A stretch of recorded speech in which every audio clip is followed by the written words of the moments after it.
الحمد لله رب العالمين يحب التوابين والمتطهرين والصلاة والسلام على خاتم النبيين سيدنا محمد صلى الله عليه وسلم وعلى آله الطيبين الطاهرين وأصحابه الغض الميامين أما بعد. آج ہمارے درس کا موضوع ہے جن جگہوں پر وضو کرنا مستحب ہے. نمازی بھائیوں، وضو کی پابندی کرنا مومن کی پہچان ہے. نبی کریم صلی اللہ علیہ وسلم نے فرمایا وَلَا يُحَافِظُ عَلَى الْوُضُوءِ إِلَّا مُؤْمِنٌ، یعنی مومن ہی وضو کی پابندی کرتا ہے.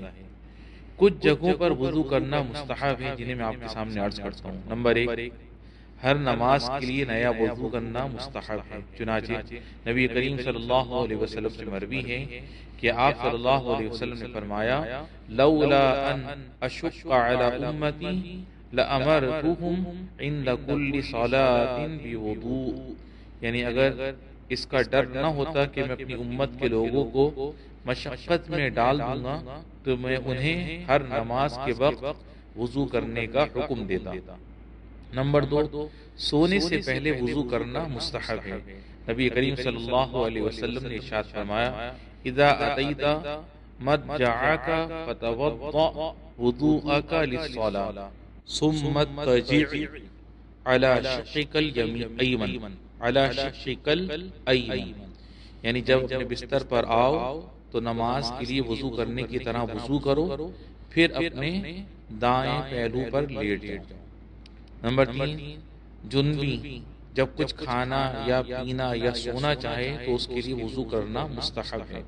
حدیث میں ہے کان النبی صلی اللہ علیہ وسلم اذا کان جنبا فاراد ان یاکل او ینام توضأ وضوءه للصلاۃ، یعنی اللہ کے رسول صلی اللہ علیہ وسلم جب جنبی یعنی ناپاک ہوتے اور کچھ کھانا یا سونا چاہتے تو نماز کے لیے وضو کرنے کی طرح وضو کرتے. نمبر 4، غسل کرنے سے پہلے وضو کرنا مستحب ہے.